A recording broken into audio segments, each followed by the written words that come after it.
Hi, this is Matt Miller from Ditch That Textbook, and today I've got an interesting guest today that really speaks to that idea of ditch that textbook. I know in my own class as a Spanish teacher, I quit using my textbook several years ago and developed a website that my students would be able to go to get a lot of the resources that they needed, but it wasn't anything like what you're going to see today. And so I want to introduce you today to Garth Holman. Garth, why don't you tell him just a little bit about what you do and where you are? So my name is Garth Holman, seventh grade social studies teacher. This is my 22nd year teaching seventh grade by choice, and I think that's important to say. I love middle school. Let's see, I am teaching in Beechwood, Ohio, which is a suburb of Cleveland on the east side of Cleveland, Ohio. I've taught, 6 years in East Syracuse, Manoa, in New York, so more of an inner city urban school setting. And then I was 2 years in Newark, Ohio, which is a suburb of Columbus, which is more of a working class setting, small town working class setting. And in Beechwood is more of an affluent eastern, suburban kind of life.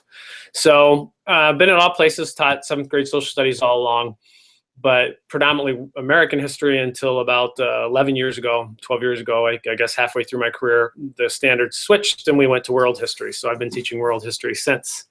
Also teach at the University of Akron, the Graduate School of Ed. I've done that for about 10 years in their graduate school. So that's a little bit about who I am. Very good. Very good. Okay. And so if we jump back several years ago, I think you and I were in sort of a similar boat in this way that that your textbook, I guess, probably wasn't serving the needs that you really needed it to, and you started to kind of dream of something different. Does that sound about right? Yeah, that's pretty clear. The year for us was probably it was the year 2002 to 4, somewhere in that range. I really started to have different ideas about what education could be. And it all started actually with the Wikipedia, teaching at the grad school. My first year of teaching at the grad school, I was in a grad class teaching, and something came up about Wikipedia. And the kids made the comment that, you can't possibly use that, blah, blah, blah, blah, blah. And I said, well, wait a sec. There's some real benefit here if we look at what's going on. You've got a record of everything that's done. You can look at grammatical changes. You can look at how people change one word, which impacts whole statements. There's something really interesting in that concept. So for about 2 years, I kicked that around, trying to figure out how I could make that work in a seventh grade classroom. Going from 35 and 40-year-old graduate students to 12-year-olds is a little different story.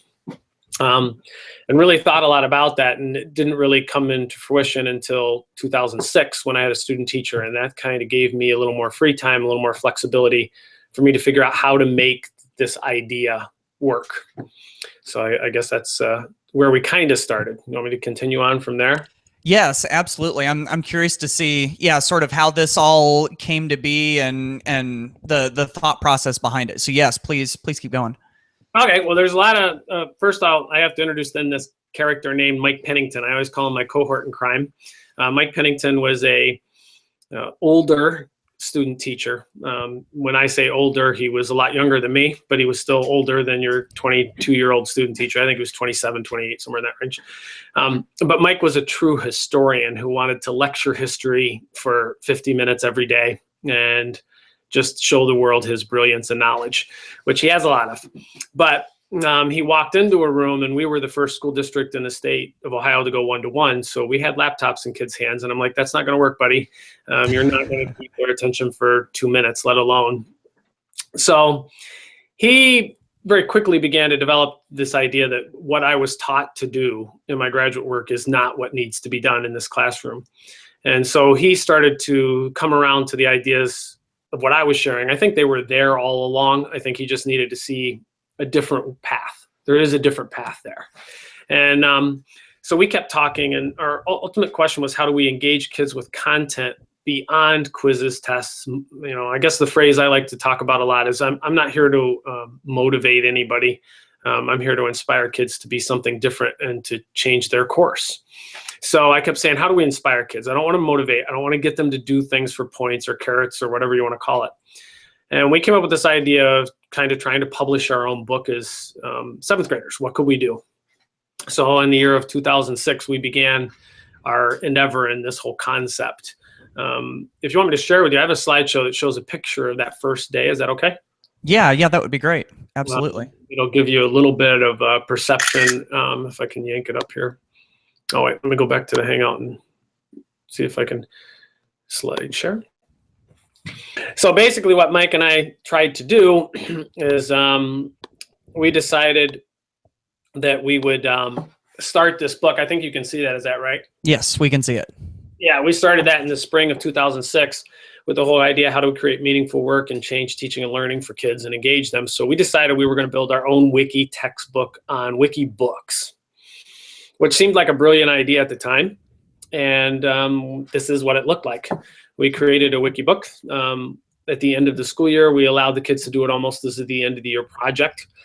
Here are our state standards. We basically wrote them as just I can statements, I guess is the way I might describe them to start.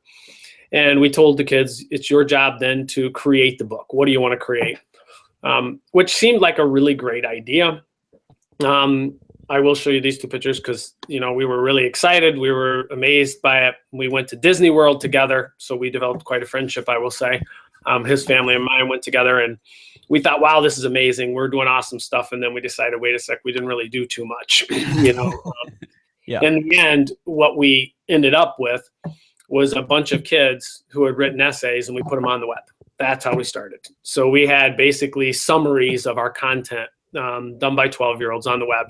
And we were high-fiving and really excited. And then the more we looked at it, we're like, well, what did we do? We had them write an essay, and instead of printing it, we put it online. So that sounds kind of like substitution on the SAMR level. But at that time, that was sort of a big deal. I mean, that was at least a start, wasn't it? Yeah, well, I mean, if you think about it, that's 10 years ago. Yeah. It's 2016, so we started that 10 years ago. I think it was, but I think my vision of where we were going or what I wanted to see happen, and Mike was, again, we developed a close friendship, and at the same time, our philosophies really meshed. So I found my tribe, in a sense. I found somebody who agreed with me, who had similar ideas, who would support me, because I think a lot of the times you're looking for people who are in the same boat, have the same ideas, and you're in a sea where you feel alone a lot. And so to have that ability to have people around who can encourage you was good. So we just kept brainstorming. We tried things, if we made mistakes, we didn't care. We were just going to try it. Like our biggest mistake was we came back the next year and we had no idea what our password was to the wiki book. So that was the end of the wiki book. It was over. We couldn't figure out our password. And so we looked at it and we thought, wow, that was time consuming. It was awful to do. It was very cumbersome. We just decided there had to be an easier way. So the following year, Mike obviously got a teaching job. He was about 45 miles from where I'm at. So we decided we were going to continue. He was at a school that had really no technology, had a lab that was busted 90% of the time. So he brought in his own MacBook and they would basically eavesdrop. So back in those days, we were doing stuff with Skype. We were doing stuff with, today's Meet, some stuff that's not even around anymore. But we were he was eavesdropping. And we started using a lot of Google Docs, I think in 2007. I think it was the year they came out. Mm-hmm. And we would do Google Docs in my room, but he would project the stuff being written on his room and then have chalkboards where their kids were adding. So they could see our constant roll of what was happening. And his kids were adding. And then we would basically do a Skype. His kids would say, well, here's what you guys forgot to add. Here's what you need to do. So in 2007, we started this collaboration between two schools about 30 miles apart. It wasn't daily, but it was certainly weekly. We were trying to figure out a way to tie the kids together.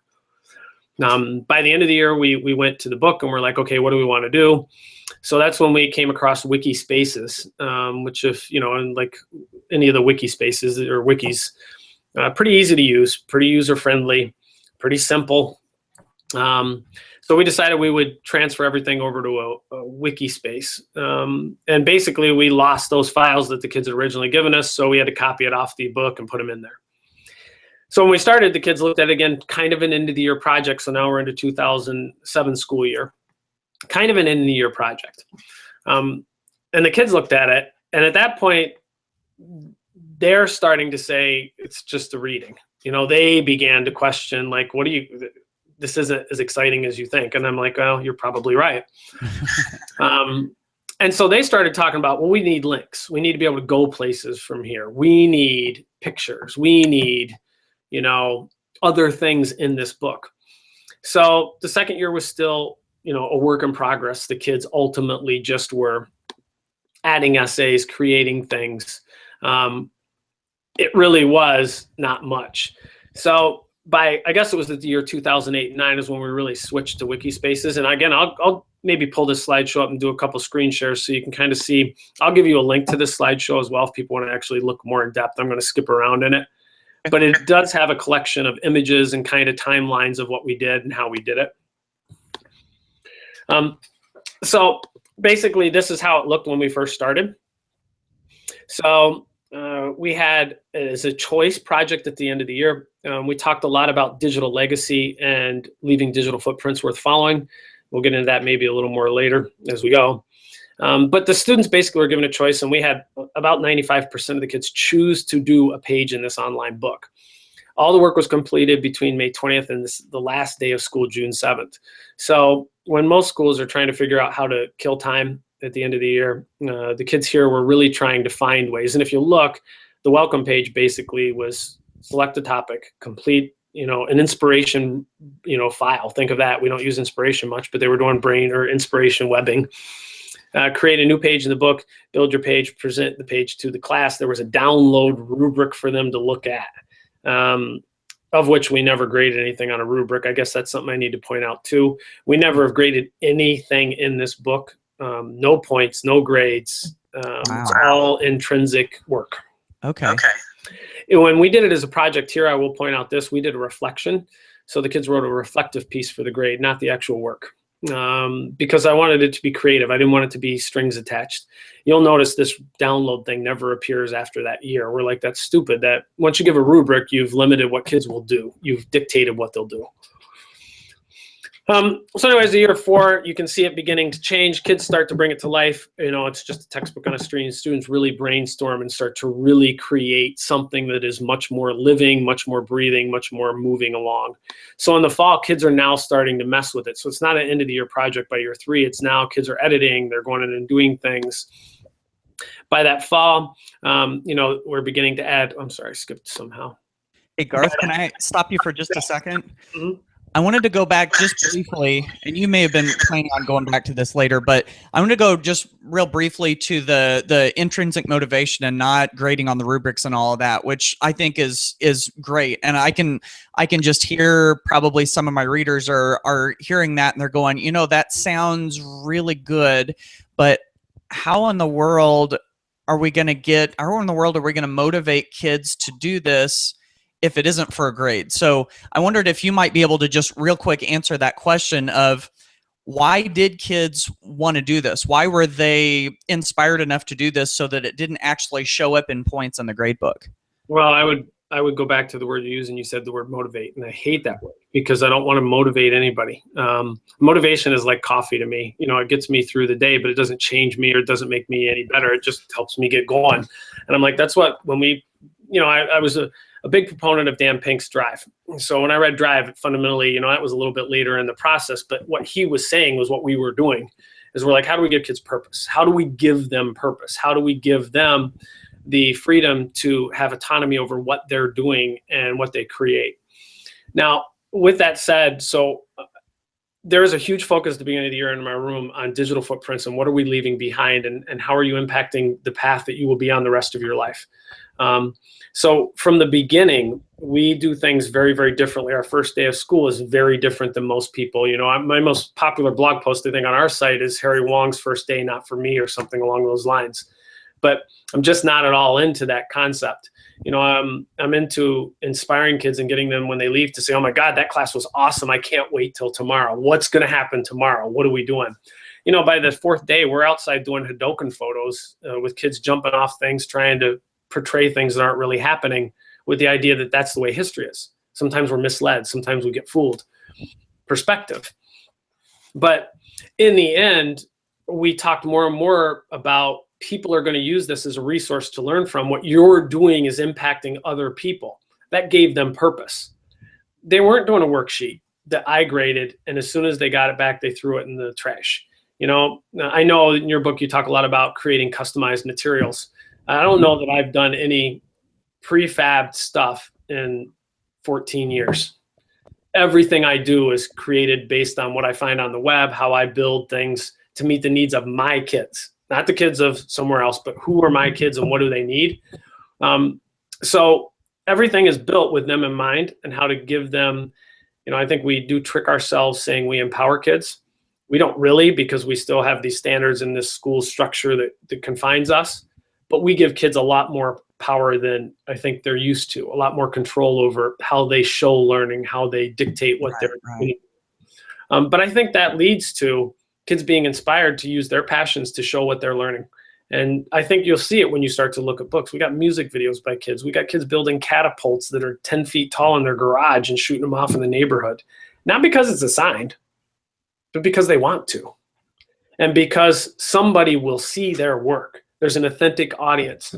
A good friend of mine down in Canton does a lot with, isn't he called the iPod teacher on Twitter? He does a lot with kids writing books and publishing them as ebooks. Right, John Smith. Yeah, I know who you're talking about. Yeah, John is a good friend of mine. We do, we've talked a lot, but they're two different worlds.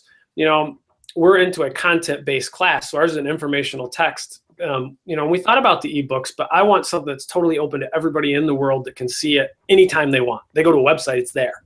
That's what I wanted. And my kids understand that. And they see there's hits from all over the world, or they see people, there's a TED Talks where it's in a TED Talks. They're using it in TED Talks. Well, kids see that. Ashton Kutcher tweeted it out to 7 million people. I don't need to tell them people pay attention. They see that, and here's a guy they see on TV tweeting out about what they're doing in their classroom. There's no need to motivate. You inspire kids to do the best they can do because other people are going to see it. I don't know if that answers your question. Yes, that's awesome. That's exactly what I was looking at. So, okay, so I think we were into catch us back up to where we were in the process again. Well, I guess I'll just click back and kind of talk a little bit. I can share this link later. So this is where really by spring of 2010, we've kind of got kids working on it. Kids are now doing political cartoonings. We used to do a lot with political cartoonings by hand. So there are political cartoons that kids have drawn in there. We got hyperlinks going up. We got kids building imagery. Excuse me. We got kids making PowerPoints, which you're not going to see those on there anymore, but there were PowerPoints at that time. The web or the book became what we called, it's now a Web 2.0 tool. This is becoming something much more than just an essay online. And kids now, we really started to communicate between the two schools. So now we're using Skype and Google Docs to begin to really collaborate between the two schools. I'm looking at 2010, and we've got on the page I can see, and I guess I will quickly screen share because I think it does give you a sense of, I think in some cases we were pretty far ahead of our time in what we were doing. And again, so if I keep going back and forth, just let me know if I'm in the wrong place. No, that's okay. That's good. I think you're absolutely right. And the time that it was and what you guys were doing, I mean, back in 2010, this really, it's still cutting edge, but it was unbelievably cutting edge back then. Well, this right here is a kid's podcast. So they did a 17-minute podcast right below a political cartoon. So you have kids putting audio files, recorded podcasts, some enhanced podcasts. Most of them were just audio. But that stuff is starting to go into this textbook. And then we got our first real positive recognition. Kids were really doing stuff. This is what the book was now beginning to look like. And I may go to the real book here in a second and show you. Well, maybe I'll do that right now. So we can take a look at that's what it looks like today. Mm-hmm. And so if we go back and look at what it looked like on, the summer of 2010, we had our school logos on there. It was basically, hey, this is me, tech to me, that kind of stuff. Where now it is a totally different thing. It is really created by the kids. The movie is the kids. The only page that is blocked on this page, or that really I have control of, is this page. And then the Mr. Holman, Mr. Pennington page, which now Mike is gone, obviously has moved on, but Mike is still closely associated with this. He introduced, or he presented yesterday about this at a conference. But the rest of the pages are pretty much open for kids. I've done none of the work on any of those pages. So everything you see and hidden in here is about 600 pages total. So you only see these, but there's a lot here. But anyways, we kind of let the kids go. We kind of ran into Al in November at Bowling Green University, and he was watching it, and he was a little taken. And that got us the first little public recognition. I guess we'll move on because there's a story I'll tell here in a few minutes. Okay. By the fall of 2010, so now we're still looking 6 years ago. We're using weekly Skypes. Students are becoming classmates. The book is used as a resource throughout the year, and we edit as we go. So we're kind of using this, but we never really have used it. To this day, I don't know that I've sent the kids to this page to read stuff. It's a resource. Some of them use it. Some of them don't. We get more hits from New Orleans and Iowa than we do from Ohio. So we aren't using it as it's the kids are creating it, but they're not necessarily using it as the resource. Can I ask you a quick question before you move on to the next? Yeah. So we're talking a lot about this collaborative approach. I mean, you've got Skype going on, you're sharing in Google Documents and everything. I mean, I can sort of see the value, not sort of, I can definitely see the value in being able to collaborate with another school, but I was wondering if maybe you could just kind of put your finger on that. What does that do for the kids to be able to work together with another class? I talk at conferences and workshops a lot about the value of being able to reach out and to talk to content area experts and to do virtual field trips and of course to be able to connect with other classes. And I feel like sometimes the teachers I talk to are like, oh yeah, you could get in contact with another class, but it doesn't really sell it. So for you who's done this for a while and the kids have really seen the impact in it, what is the real value in being able to collaborate with another class? First, there are multiple things that I would say are value. I'll probably forget some, but we'll start with the first and basic. We talk about modeling the kids' behavior we want to see. They see it on a daily basis. Me sharing ideas, asking questions, asking for help publicly in front of them to a teacher, like currently, I will backtrack quick. When Mike moved on, I had a guy from Columbus contact me and say, hey, I've been following your work. I want to join you. I want to do what you're doing. So now I'm doing it with a guy 130 miles away. So if we were to walk in my room now, you will see him on the screen in my room. He's there, even though I'm out here talking to you. The kids will ask him questions if I'm out for the day. But anyways, there is that whole modeling behavior. Second, we're into a world that is drastically changing. My goodness, we've got to begin to look at the world where we're going. My daughter's in 5th grade. You know, she's going to retire in 2065, 2070. What are we preparing her for? What are those worksheets preparing her for? And I'm not trying to put down any teachers. I know this is not an easy job. That's not what my intent is. But my question is, what are we preparing them for when we are doing, this in the room? Collaborative groups in a room. A lot of people don't even really use collaborative groups in a room. They just get kids in groups. They're not really doing the whole collaborative process. So once you've expanded that, it just opens that. I mean, most schools talk about, well, the kids live in the Kent bubble, the Beechwood bubble. They see the world only as this little place they live. I am in a district currently that's predominantly Jewish, a large Jewish population in Cleveland. So good example of how this is impacting kids. Our kids write a blog, and the Jewish kids typically don't write the word God in their blog. It would be G-D as a religious idea. The kids in Dublin who have no idea, there might be 2 Jewish kids in the whole school building, if that. They read this and they're like, well, these are typos, what's going wrong? And all of a sudden kids now from Dublin are typing G-D because they had a lesson on, look, in the Jewish tradition, this is why they're doing it. I just think to myself, and I'm like, that's minor, that is small. But what an eye-opening experience for kids to be reading other kids' work 150 miles away and say, I don't understand this. Is this a typo? Is this a spelling error? And what a cultural lesson. I don't think there's anything small about that. I think that's great. We might have to pause here for a minute because we're going to have music for 5 minutes. Can you hear it playing? Yeah. We don't have bells. We have music. Okay. That's fine. So I don't know if you want to continue talking. I mean, if you can focus, we can still hear your voice very well over the music, and so we'll just think of it as like funky background music to your message. For I could dance, whipping nay and all that kind of fun stuff. But and I think the other thing is, I think we're opening up to the world at large. I mean, my goodness, we can get our taxes done in India overnight and get them shipped back to us. That's the way the world's working. Mm-hmm. So for them to be able to interact online and communicate online and really leave positive digital footprints, I mean, I would argue with anybody in the country that my kids have a huge advantage over kids that aren't going to a class like I'm doing, because they're totally learning the world as it is. They aren't confined to the walls in my room. They go and they do and they see. and it's just a different world. Now, I think that collaborative process over time, kids learning to actually communicate with each other. One of my favorite days is the first day they meet their blog buddy. So we do iPads, 2 or 3 iPads, and we talk about, look, this is going to be uncomfortable. You can't see them. You sort of see them like I'm seeing you, but you don't know them. What are you going to say? We try to come up with questions, and then they do this. And it's like 3 minutes of silence. And the kids, somebody will be like, hi, what's your name? And it's that. Inevitably, we took a survey this year at the end of the year.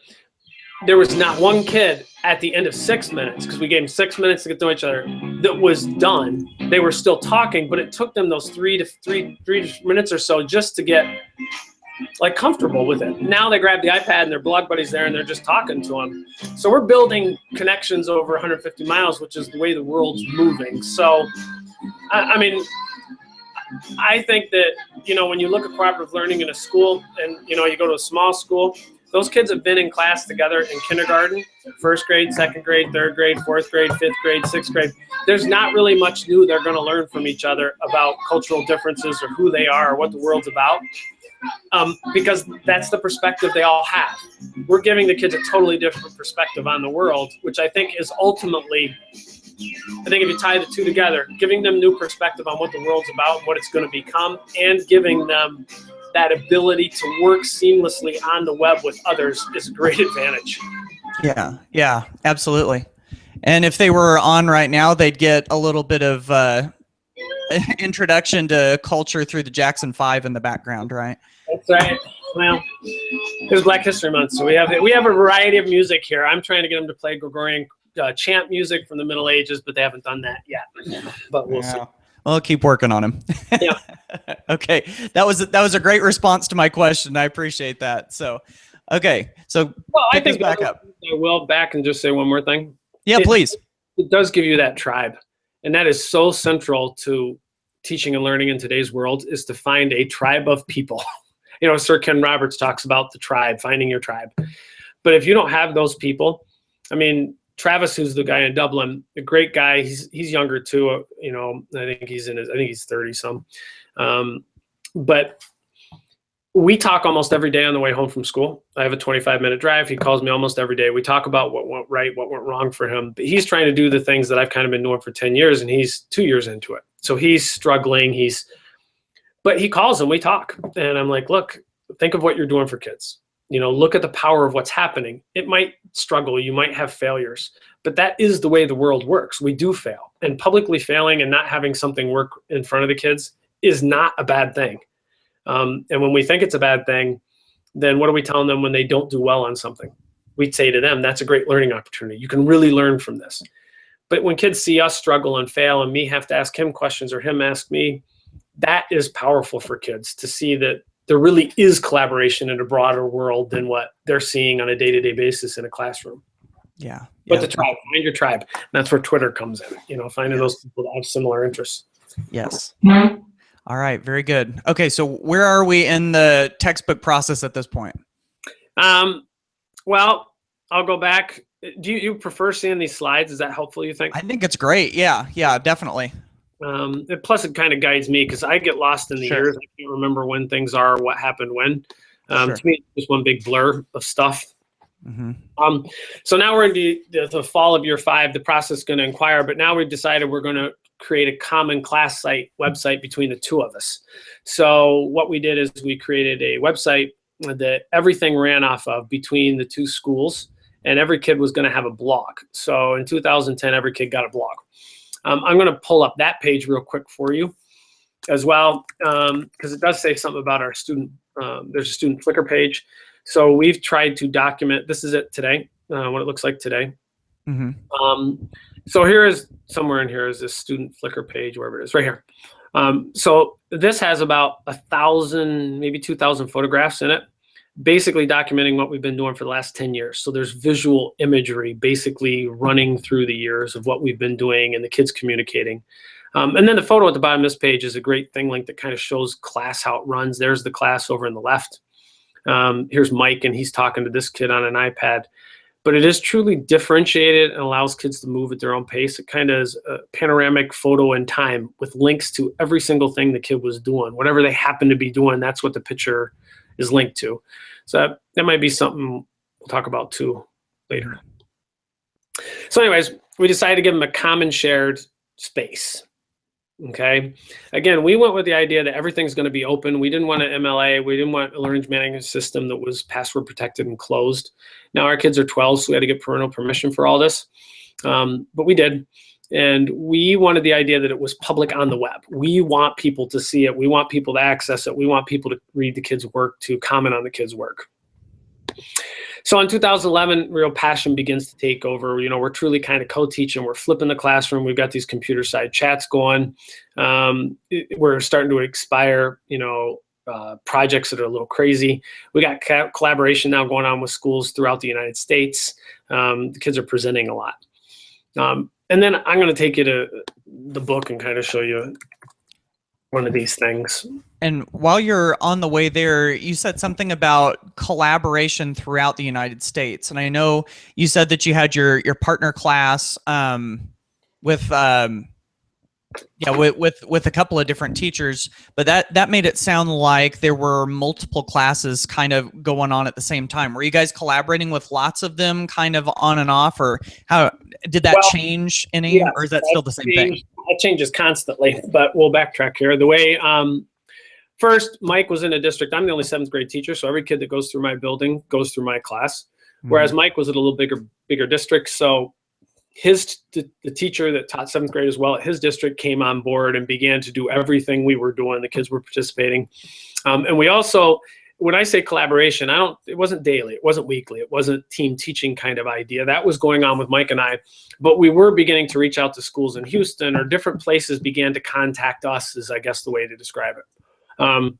And so we began to collaborate. We would have our kids do a Skype with a group of kids in Houston, Texas, about how to do one of the projects we did.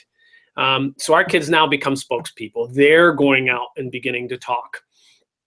You know, we were interviewed in LA for, I forget what the name it was, but something, but we had 12 kids kind of sitting, and we're interviewed with a studio audience in LA, and it was kids talking about what they were doing. See, that's the beauty of this. This isn't my work. This is me allowing them to do what they want to do. And so something I have hanging on my wall in my room is every year the kids sign off a permission slip that says, I allow you to show my work. It is mine. It is not yours. You know, and I make it very clear to them, this isn't mine. This is yours. You own this. You control it. You built it. You made it. So I think the kids, you know, they began to talk to other schools. We used to have schools start to tweet us. They were watching movies with our kids in them in California, in Texas, in Florida. And they would send a picture, and here we can see our students in their classroom projected on a screen. And how did you do this music video? And then we would have a group of kids Skype in and teach them how to do that. So it began this, as Mike calls it a lot, organic process, where we just started getting emails. People started to contact. Twitter started to become involved, where we just sort of connected with people. And kids started to do a lot more. One of my favorite things, which really isn't based too much in the book, but I will take it to you, is it's a side note, but I think it does say something. And that are these down here, these 3 movies. Mike and I were asked to do the keynote at a conference. And so what we decided to do was do something very different than had ever been done. We brought 8 kids to document the conference. And our goal was by the end of the conference for them to produce videos showing what had happened that day. So we had 8 12-year-olds at this conference basically doing what we do to kids every day, documenting, evaluating, and then they built these 3 movies. Virtually from 1 o'clock to 3 o'clock, so they could use them as the final presentation that's how we closed the conference, was this kid's work at the end of the period. That's so cool. You think about that, that's kids taking total control and being in some ways the center stage of the conference. What is it that you want to achieve? And this was really cute at the end, where they interviewed people about technology. Inspiring, excited, collaboration, confusing, ever-changing, unique. And then the kids appear, you know, which I love, because these kids are now graduating, you know. Entertaining, opportunities, efficient, hopeful, engaging. changing. Organic legacy. But I mean, Nice. these were used then to close the conference. So the kids begin to collaborate on a much bigger scale, I think, than we're used to thinking about. Now they're going to conferences and they're documenting, they're presenting, they're being interviewed. You know, they're starting to take true ownership of what's appearing before you. Yeah. Very good. Very good. I think that's where we get to here, where the next slide was the interview. So these are the kids being interviewed in Idea Jam in California. So these are the kids. And, you know, without going into all their names, these are some good kids who did some great work. And in particular, I'll show you this particular piece. You know, all these pages, again, everything's built by kids except the page you're on right now, but all of this is done by kids, created by kids. Now, this video is made by a 12-year-old currently. Well, not currently. He was 12 years old. He's a senior. Is he a senior? Senior or junior. But we're going to go to YouTube for this real quick. He's got 137,000 views as a 12-year-old. 300 give or take comments, or 78 comments. There's history professors arguing about whether he's right or wrong on some fact. Wow. And I commented, he's 12. Does it matter? Yeah. You're a college professor watching it. You know, what does it matter? But I look at this kid, and he's not even in high school, and he's got 140,000 views on a documentary on the Middle Ages. That's different than doing a video where you make fun of people and you throw stuff off the roof. And I mean, this is true learning, and this is them becoming in control of what they're doing. Absolutely. That's our ultimate. There's the Ashton Kutcher tweet out, which was really cool, you know. And then we get into now we're really, and the links will be in here. So there are specific links to show things. You know, we got into the image of not really doing ethical stuff, to be honest. You know, they were just taking pictures. So we had to go back and reteach how do we do ethics. And something you notice when you look at all of these pictures now, everything's Creative Commons licensed, linked back to the Creative Commons license in the whole book. So we taught them more about digital ethics. So now we're going into a deeper level of understanding. Look, the information's here. Now what do we do? How do we build?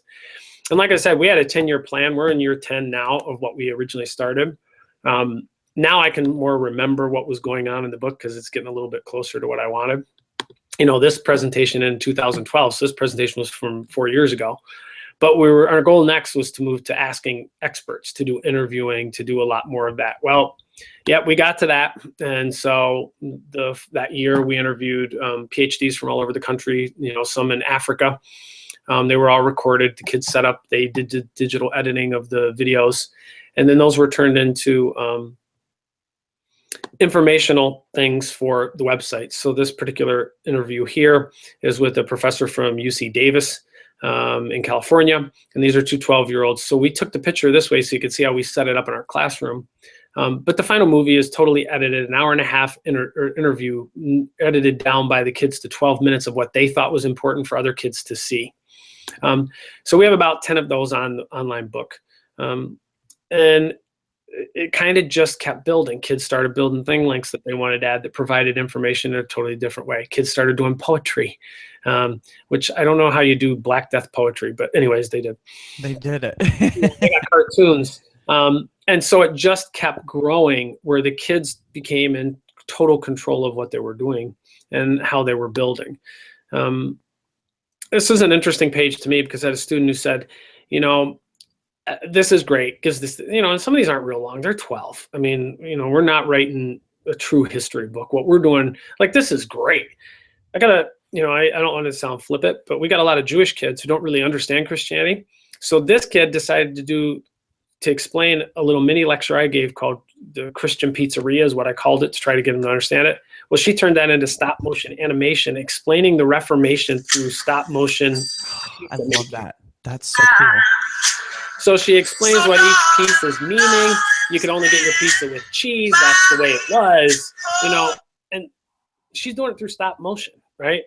And I don't know what page you go to. I mean, I went here for a particular reason to say, you know, this was, this kid said, there's not enough information on Martin Luther as a kid. You know, I want to know about, I'm like, well, look, nobody, you know, I don't think he's going to watch this, so I can say it. Nobody in their right mind wants to read about Martin Luther as a kid. You know, it was 1500s, who cares?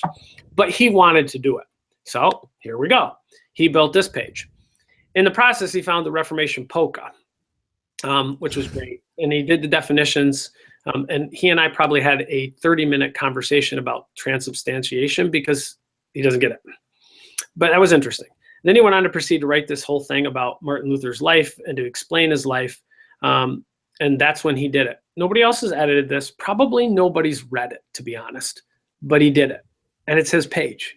And, you know, to this date, he can go back and say, this is my page. This is what I did. This is what I left behind. But there are literally tons and tons and tons of examples. If we go way back up here, if I, you know, and again, if I can find things, we don't do this content anymore. So this is when the book first started. This was some of our content. We don't do it anymore. But I think it's, I can't remember. I think it might be this page. So this kid emailed me in the summer and he said, hey, Mr. Holman, I'm looking at my page and my page doesn't look anything like the other kids. It's so plain. It's so boring. It doesn't look good. Can I redo it over the summer? Yeah. Gee, I don't think you should do history over the summer, right? And he mentioned he was a sophomore. So I'm thinking, here's a kid who's 2 years removed, 3 years removed from my class. It's his summer vacation, and he's looking at the work he did in 7th grade and says, I can do better now. Let me do it. Okay. This was not the page, by the way. This wasn't. But again, here you can see originally the podcast, kids starting to do things. There's some of the downloads we talked about. Originally, we had downloads and cartoons. These pages are kind of dormant pages for us because we don't teach it anymore. But they're still here, and the history is still here. So you can view all the editorial changes, when things are happening, what kids are adding, when it's going on. And again, we don't use the page, so it kind of has died. You know, the last edit was in 2012. But did it die? No, it's living. It's right there for anybody that wants to see it, wants to go back and look. And then kids, I mean, as we go, maybe the best way, again, to go back is to look at some of these things. So then the kids, this group of kids, I think this was 2007, said, you know, I said, I've presented this a few times. People aren't really getting it. We need a little video to introduce it. So they built a video. That video was presented at a conference, and the people kind of complained. They didn't complain, but they didn't get it. So I had them redo it, and I'll let you play the first 30 seconds because I think they were trying, they did something by design that people didn't get 6 years ago. So they had to write this beginning intro.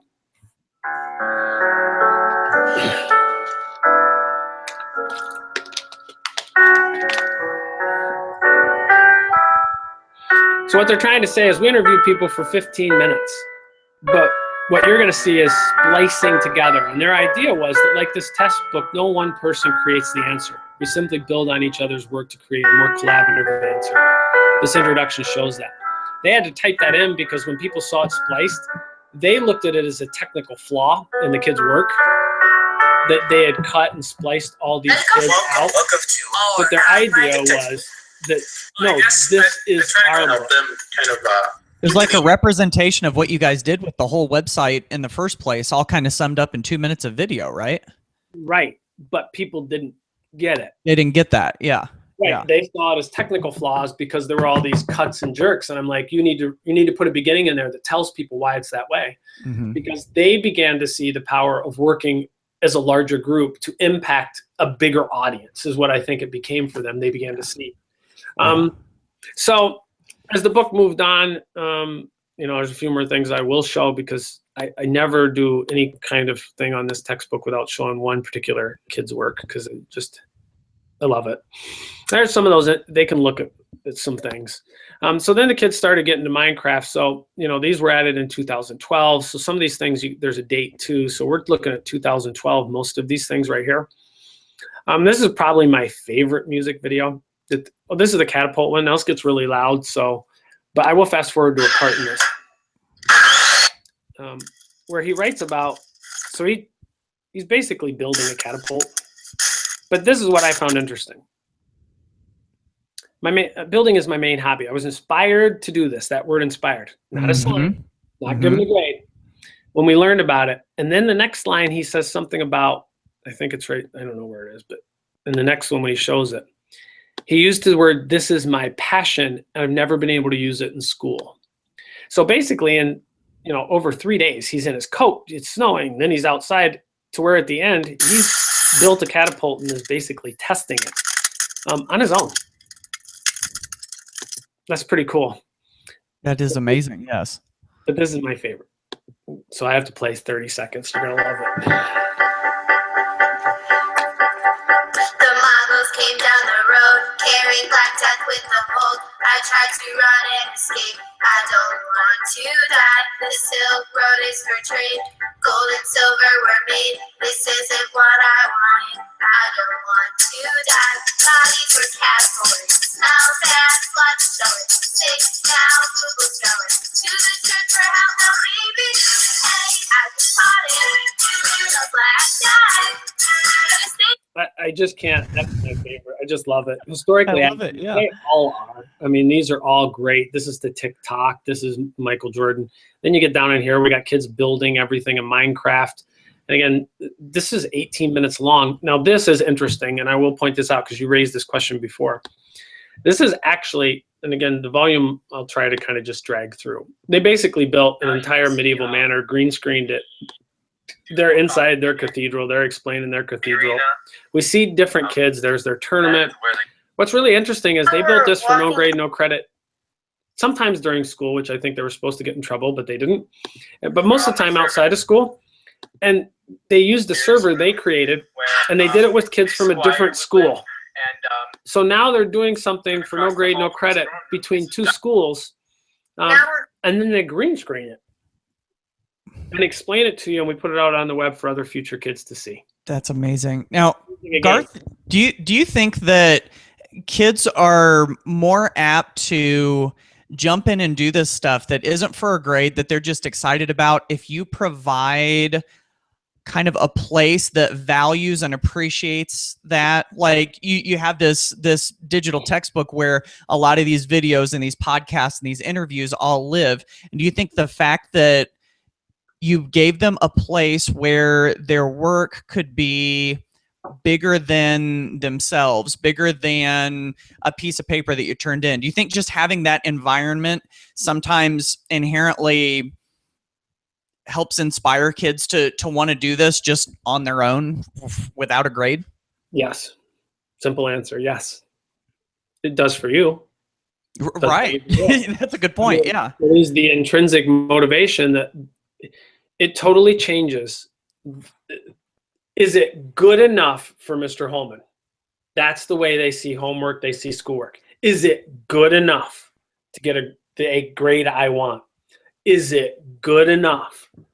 This totally changes that. It's no longer about, is it good enough? It becomes, is this the best I can do? Is this something I'm proud of? Those projects you see, they call it whatever people call it, whether it be, what do they call it, that hour thing, whatever. Not Genius hour, yeah. Genius hour, whatever it is. The reality is, that's a different story altogether. But that's kind of what my version of that is, only we do it all year. And the idea is the only rubric I give my kids, the only thing my rubric says is add value to the study of history. That's it. That's all there is. I don't care what you do. I don't care if it's Minecraft. I don't care if it's sketch, if it's building a pizza and doing stop motion animation. Learning is a valuable skill for future life, maybe for you, right? Mm-hmm. There's a great commercial. You're probably not an Ohio State fan being, in Indiana, but I'll forgive you though. Ohio State has this great commercial that these are the little things that grab me and I think about. So I don't know, it was like 4 or 5 years ago.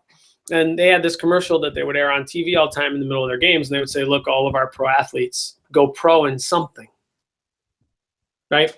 And so I sit and think to myself all the time, these kids are going to go pro in something, but I'm not teaching too many future historians. They're just not going to become historians. Right. I want to benefit their lives to help them move forward where they want to end up.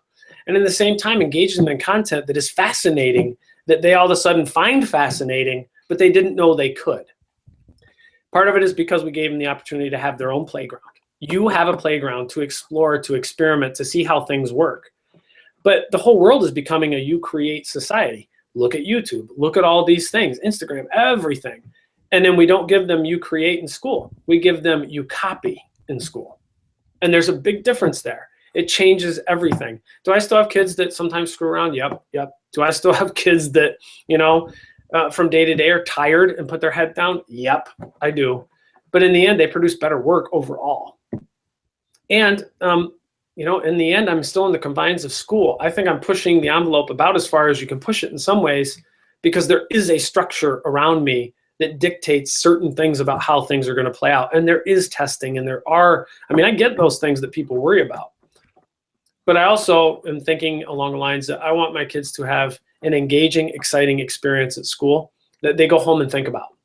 And if I can provide them that, they'll do better on tests because they care, because they're doing quality work that matters. So, you know, you try to look past that, but in the age we live in, that's very difficult, and that's hard. That's a hard thing to do. It is. Yeah. Yeah. Okay. All right, great. So I want to ask you about the, to bring it back to the book and the Wikispace and everything. So if you've had all of this, just to kind of wrap this up, I think, if you've had all of this content put on here, if you've had almost a decade of students working to produce what is there, where do you, at some point, do you get to like, okay, this is kind of like full, and we don't have anything else that we can add to it? Or what's your take on, is it just a continuously evolving project, or after a while do the kids look at it and go, well, I don't even know what else to add to this? Well, that's the beauty of collaboration, because you and I look at it and we're like, wow, it's got everything it needs. And then comes along the kid who says, we need to know about Martin Luther's life, his early life. And all of a sudden, okay, let's do it. It's your book. And so as new eyes come to look at it, they find all kinds of mistakes. And the reality being, I can't keep up with what they do in there. You know, there's a lot of trust built into all this. And we spend a lot of time on trust at the beginning of the year. I trust my kids to work hard, to do their best work, and to be appropriate online. And in the years we've done this, we've never had any problems with inappropriate stuff being posted. The kids take this seriously. They don't get grades credit. They know that. It's just your place to do it. But it's like any book. You know, any book gets a second version and an updated version. Mm-hmm. We're just updating every week. As the information comes out and we find new stuff and we read deeper into stuff.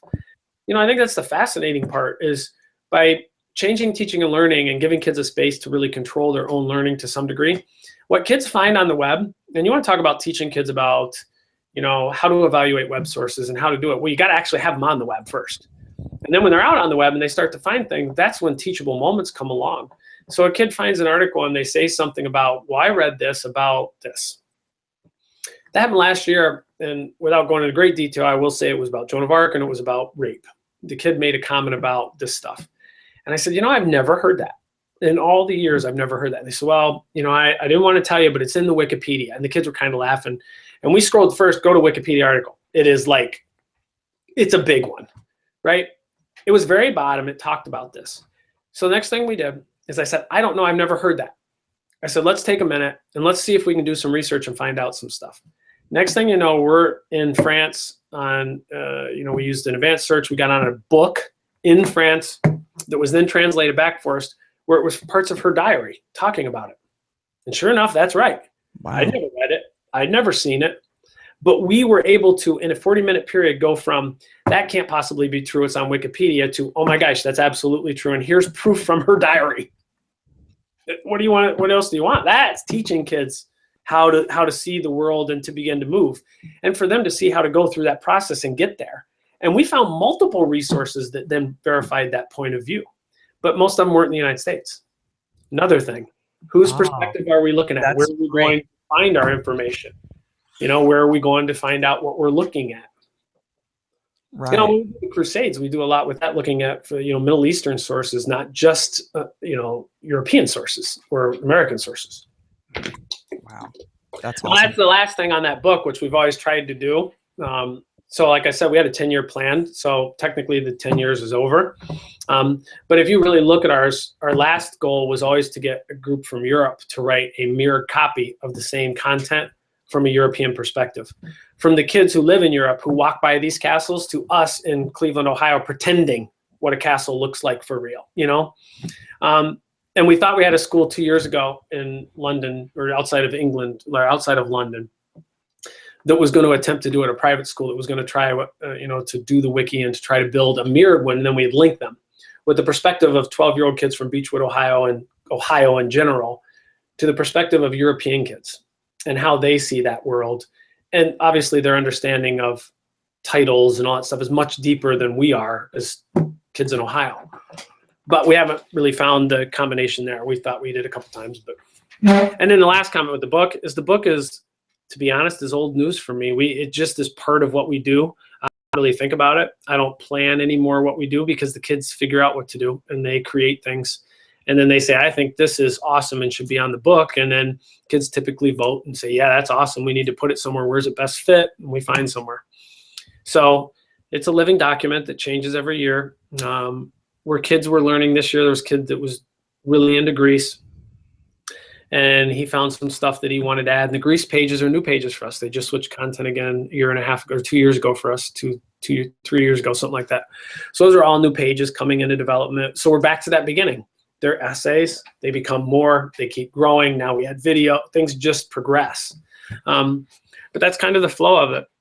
I will say that it fundamentally, once those kids got this place and got to this, it also allowed me to really change teaching and learning from a teacher perspective. I began to look at how do we give kids control over other things, and how do we open time up for them to really build for the book without grades or credit in my room, because they're doing quality work and they're really getting nothing for it other than the intrinsic value of being on that. So we began to create these autonomous mastery units of learning where kids could move at their own pace through digital resources that's all differentiated. It's universal design. So it really lets kids move, and our students with special needs are able to find their niche and get what they need from it. But our higher level kids are using Digo. And I mean, the more you dig into what we're doing, and we have a Digo resource with every kid that's working in this book is sharing information. We got 1,600 kids sharing information right now, even though they're in college. We have kids sharing back resources to our 7th graders. And I'll end with this. I did a post. I think you'll find, I don't know, I probably shouldn't do this, but maybe this is like a little plug. But oh, go for it. This was one of my favorite emails I got recently. Somewhere down, somewhere down here. Oh yeah, right here. So, oh, I'm not screen sharing. That's good, because now I got to where I wanted to show you. I think this says something about what we're doing, and I think it is a slow process of starting with something and moving forward each year, adding to it until it creates its own life, and then you don't have to figure out what to do. But this particular student, she sent me an email on LinkedIn. So she wanted to join me on LinkedIn. So I did. She was a student of mine in 2009 and 10. This is the class she was in. So on our Flickr account, I pulled it up. This was a teacher in New York, northern New York, up in the Adirondacks, teaching Renaissance architecture or art to all of the kids. So here are some images of him Skyping in 2010. And he was Skyping, and they were using Google Docs and sharing the artwork they liked and discussing the artwork and doing presentations together. He joined us for a week, a pretty amazing experience. But she sent me this email. Thank you and will do. I hope all is well with you and everyone else at BMS. The other day, an organization on campus hosted a Skype call presentation with a contact in the music industry, and it made me think back to your class. I hope that your classes are still able to communicate with classes at other schools via Skype. I always thought that was so fun and innovative. So then I go out, this is her. That's her talking to that teacher in 2010. She's now a freshman, and this is the kicker, at Michigan. She's at Michigan, and they're doing a Skype call like she did in 7th grade at a public school. That, I think, says something. That we're, kids are doing things now, and they're learning things, and then she has the wherewithal 7 years later to email me about it. It reminded me of what we did in your class. I hope you're still doing it with kids. Means it was important to her and it left an impact. And I think that's ultimately what every teacher wants to do. Absolutely. Absolutely. Very good. All right. I've got one more question for you real quick. This has been over and above what I hope that it would be in this interview. This has been awesome. So here's my last question for you. I'm wondering, if somebody sees this, or if somebody stumbles upon your digital textbook and they're looking at all this, and I'm thinking, I would love to be able to do this. This is such a cool idea. A, do you think this is doable for other teachers? And B, do you have any just real quick advice here at the end to them if they want to try it? Yes, the answer is yes. I think if you look back to what we did 10 years ago, it was kids wrote an essay and we put it online. That is the first step. Anybody can do it. This is not, if you've never seen Wikispaces, I'll give you some links or share some links with you if you want to put up, or maybe I'll put a blog post up with just links to a variety of things. But what we did for our kids is we made tutorials on wikis, and then we never address it in class again. We have all those tutorials. You just push play and you can figure out what's going on and how to do it. I mean, pretty much everything we do tutorials, and then we post, and then we don't reteach. Here it is if you need to go back. But any teacher could do this. They could have kids out on the web. And I mean, when I teach grad school and I talk to my students, it's a lot. You've got to give kids a playground.